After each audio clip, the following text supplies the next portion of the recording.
field gun with the limber and the 4x4.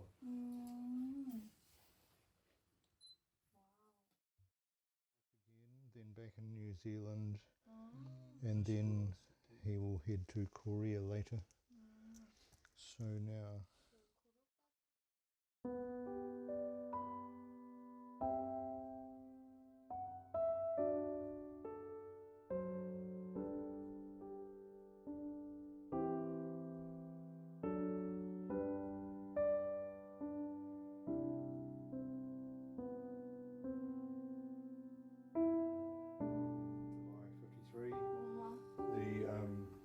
main line of resistance, which became the demarcation, and then the division.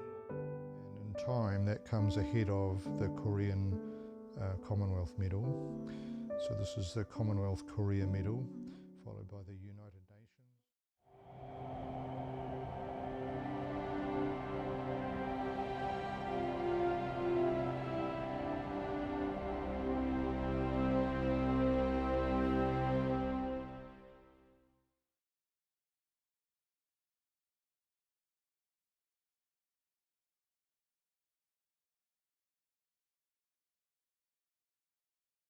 Hello, my name is Kevin Everett.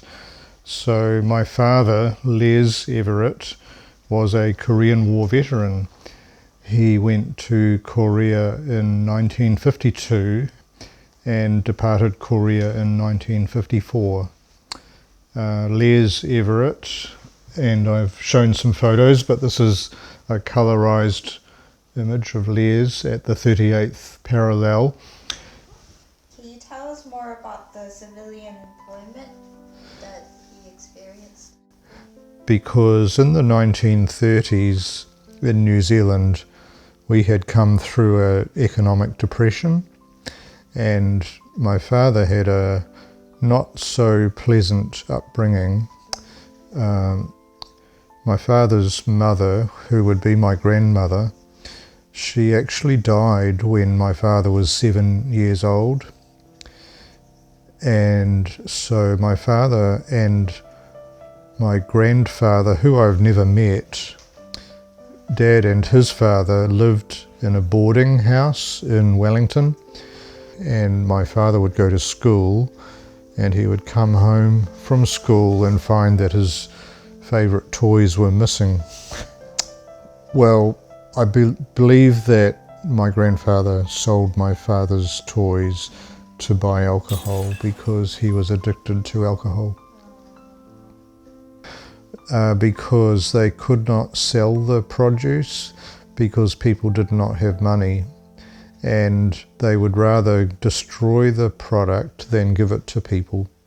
Hurt my father because he would go and eat it because he was hungry. Yes, so my father, Dad, he left school at an early age. He was not well educated, and he gained a job at Denhard Bakery. And then we learned that he was also part of the Second World War. Can you tell us a little more about that? Yes, my father, Les,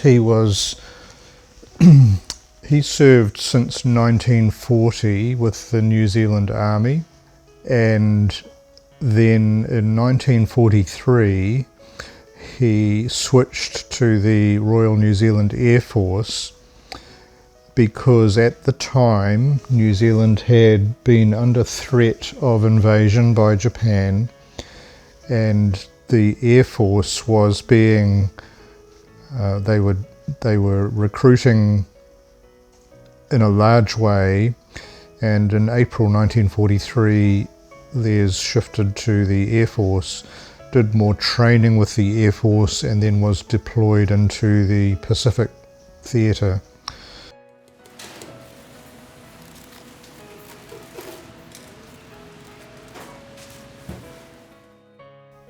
In 1945, my father returned to New Zealand and then demobilised in 1946. When my father demobilised from the Air Force, he went into a factory in Lower Hutt making machinery parts, primarily threaded bolts. So at that point there was a call for volunteers to join the J Force, service personnel to Japan after World War II to occupy Japan and ensure that Japan was demilitarized, ensure that Japan's approach to civilian life changed and would have free elections. And so my father went to Japan, rejoined as an army engineer.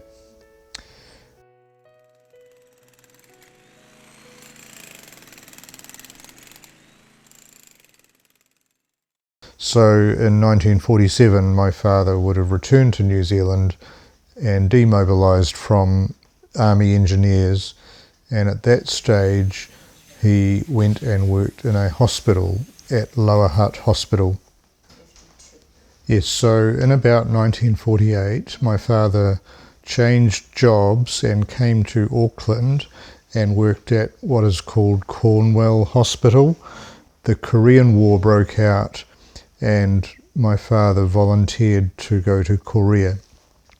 Then later, after a testing, he received a calling up notice, which I've got a copy of, and he was called up to K-Force service. He served in the dental corps with a team of about 5 or 6 soldiers, and he had 2 years in Korea.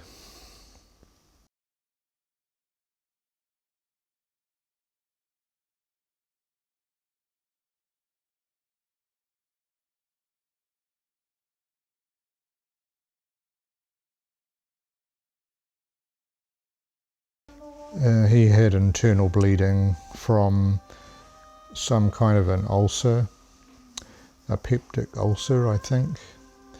And so this developed in 1953, but then was treated initially by the Indian medical people who were assigned to the Commonwealth. So after 1 year in Korea, my father applied to continue in Korea, and that was arranged, but then at some point he had internal bleeding.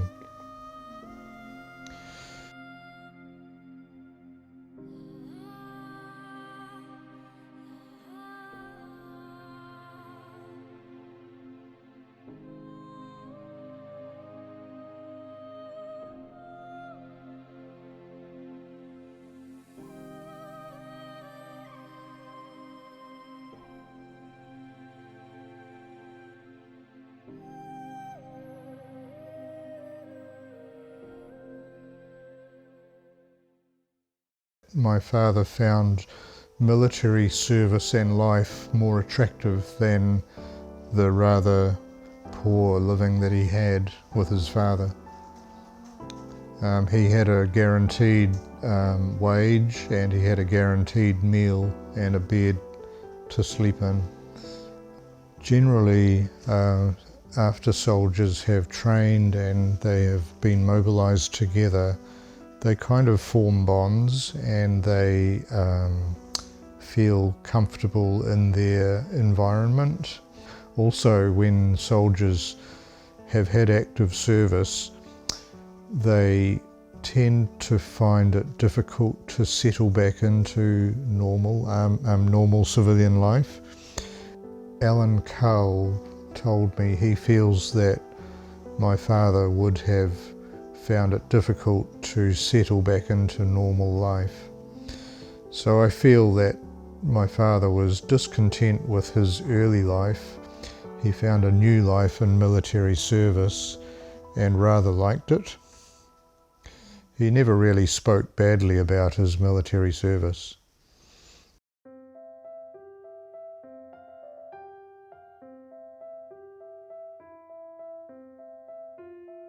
Hi, Alan. Hello, Stephanie. How how are you? I'm very well for an old chap. I know that most of the veterans get asked this a lot of times, but what was your first impression of Korea when you actually arrived?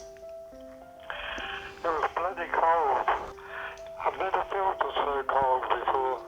Oh, What kind of work would my father have done in Korea? Like, is that preparing anaesthetic or No, preparing amalgam fillings, yes. Yes. I don't know if he's had any experience doing it before, but he was very good. Thank you. He was in a hospital prior to Korea.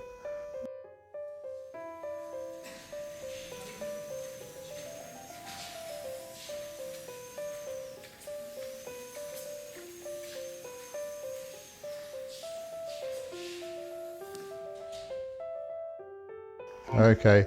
Well, you take care. We'll talk again. Yes, all the best to you both. Thank you. well, thank you for your time. A pleasure. In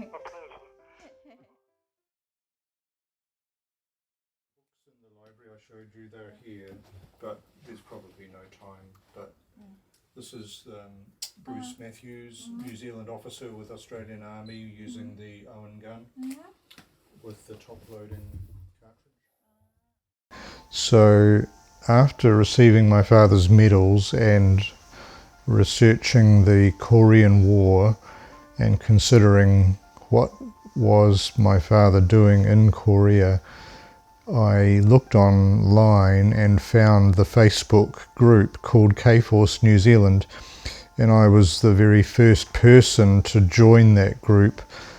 I contributed my father's photos to the Facebook group K-Force New Zealand at the time, and found that other people were very interested.